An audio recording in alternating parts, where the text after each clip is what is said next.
Je pense pouvoir dire que tout se passe bien dans les circonstances et dans la mesure du possible. Il faut dire aussi que l'université de Coimbra avait déjà, dû au processus de Bologne et à toute la gestion de la qualité, de l'assurance qualité pédagogique, avait déjà créé des plateformes obligatoires pour tous les professeurs qui devaient gérer ces enseignements à partir aussi de ces plateformes, même lorsque les enseignements étaient et sont présentiels. C'est une plateforme où le professeur est toujours en contact et peut interagir avec les étudiants, où il doit inscrire ses suivis de cours, mettre des documents, etc. Et donc, c'était déjà une bonne base, disons, de départ pour rapidement pouvoir passer à l'enseignement en ligne, à l'enseignement numérique, à distance, même si on ne doit pas vraiment parler d'enseignement à distance, parce que ça, c'est quand même autre chose. Hein, l'enseignement à distance relève d'une méthodologie, d'une conception pédagogique qui est quand même différente.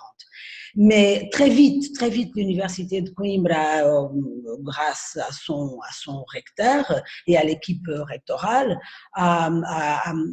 disons, approfondi, élargi un peu cette plateforme et a créé quand même a rendu plus facile pour tous les enseignants, même avec des petites formations, en ayant écrit donner à connaître des manuels, par exemple, d'utilisation, des lignes d'appui. Et donc, en ce moment, tout se fait effectivement en ligne, à travers le Zoom, Colibri ou autre, enfin, plusieurs façons de faire. Et tout se fera comme ça jusqu'à la fin de l'année. Il n'y aura pas de reprise.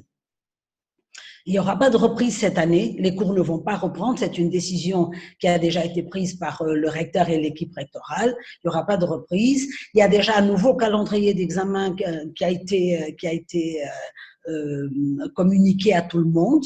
Il y aura, j'imagine, des cas où un peu de présentiel doit se faire dans les laboratoires, dans les enseignements plus pratiques. Autrement, tout va se faire effectivement en ligne et les calendriers sont déjà établis jusqu'à la fin du mois de juillet.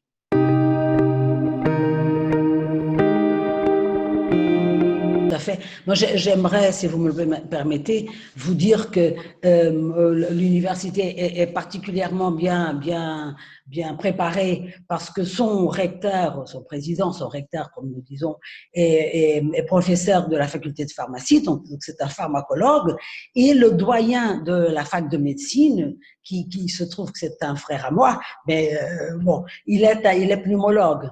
Donc, le doyen de la fac de médecine est un pneumologue, donc il est en plein dans cette question, dans la connaissance de la situation que nous vivons. Et donc, tout de suite et très tôt, ils ont compris qu'il fallait faire vite et ils ont vraiment mis, même avant toutes les autres universités, un certain nombre de mesures en action, en exécution pour faire face et pour stopper, disons, la dissémination à l'université.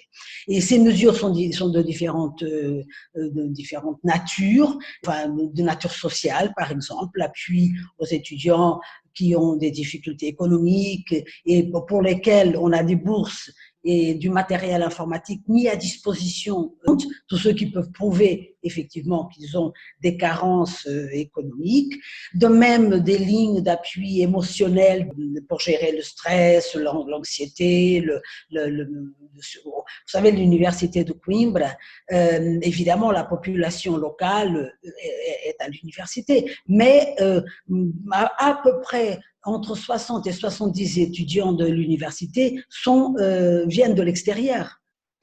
Soit de l'international, soit d'autres pays, soit du reste du pays. Ce qui fait qu'ils ont été pris comme ça de cours et certains sont restés à Coimbra, restés enfermés. Et donc, ils ont besoin de cet appui psychologique, moral, émotionnel. Et l'université a même créé une ligne aussi d'entretien physique pour que tout le monde fasse des exercices, fasse du sport à la maison. Nous avons une faculté des sports et donc là aussi, il y a 1 heure par jour où la faculté a mis en ligne des exercices avec un prof qui peuvent être suivis par toute la communauté universitaire, ce qui est évidemment important pour la santé morale et mentale, disons. Pour ce qui est du côté plus scientifique, disons, il y a effectivement, les facultés se sont quand même mobilisées, la médecine en tête, naturellement, mais aussi la faculté des sciences, la pharmacie, la faculté de psychologie également, qui d'ailleurs contribuent et travaillent dans ces domaines, hein, du stress, de la gestion du stress, des études sur le sommeil, l'anxiété, etc. Mais c'est surtout effectivement en médecine que les choses prennent une ampleur, une importance plus considérable, enfin, sont plus évidentes, disons. L'équivalent de votre CNRS, notre Fondation pour la science et la technologie, FCT, a ouvert immédiatement des projets, enfin des appels à projets, et l'université a présenté sa candidature et a obtenu gain de cause dans certains projets, dont un sur l'utilisation des cellules staminales qui se fait avec une entreprise d'ailleurs, Biocant, pour remédier à l'inflammation. Donc, c'est une étude qui est en cours, qui vient d'être commencée, mais qui est en cours. De même que la création d'un autre projet pour la création d'un appareil de stérilisation, un énorme appareil pour réhabiliter, reprendre tout le matériel, tout l'équipement des médecins, des infirmiers, des aides-soignants, enfin de tout le personnel de santé, qui autrement serait tout simplement jeté après une première utilisation. Donc ça, c'est des choses très concrètes, très pragmatiques, qui visent à aider immédiatement ceux qui sont sur le terrain. Et par ailleurs, il y a des études d'une autre nature concernant la diabète, par exemple, concernant la vitamine D et l'importance de la gestion de ces situations, en fait, de ces problèmes dans les infections et les infectés du Covid. Du point de vue et ça c'est un peu national parce que je pense que tout le pays s'est mobilisé dans ce sens, l'université a un hôpital, enfin l'hôpital universitaire est en travail avec la faculté de médecine et donc le doyen de la faculté de médecine est aussi directeur du service de pneumologie et de toute cette gestion, enfin de la gestion de ce domaine.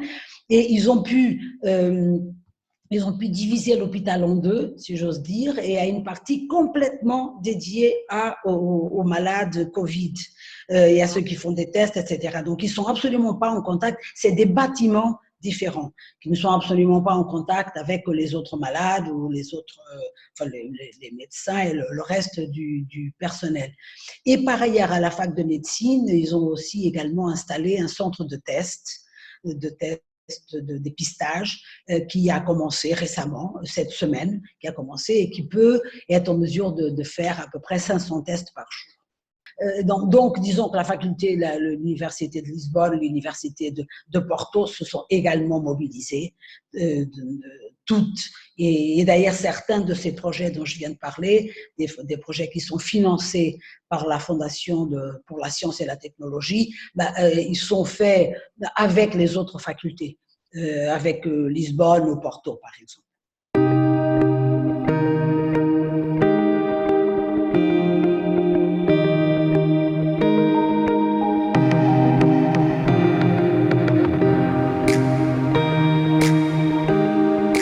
Moi, effectivement, je suis professeur de littérature française et francophone. Je viens donc d'un domaine très différent de celui qui est en ce moment en question. Mais c'est vrai que la littérature et la poésie, et qui est en général un laissé-pour-compte, hein, on se rend compte de combien c'est important, combien la lecture peut actuellement, dans ces situations de crise, peut nous aider à dépasser l'anxiété, la tristesse, combien la littérature et la poésie peuvent être importants. Et même pour nos étudiants, et ça c'est vraiment extraordinaire, nos étudiants de littérature, ils viennent assister aux cours en général, comme partout, hein, mais depuis qu'on travaille à distance, ils sont tous là. Il n'y a pas un seul qui rate. Tout le monde est là et tout le monde très intéressé, tout le monde a lu le texte, tout le monde est capable d'avoir des commentaires. Évidemment, nous avons, je parle de moi personnellement, j'ai un peu adapté mon enseignement, le choix des textes pour cette période, pour pouvoir aller dans le sens de la situation que nous sommes en train de vivre.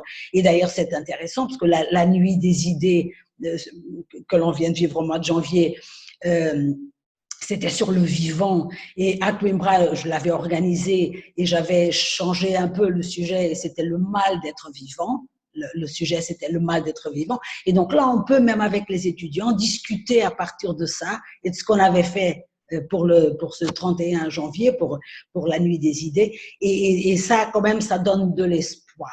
Hein, il y a, avec la littérature, avec ce dialogue avec les jeunes, le futur nous appartiendra.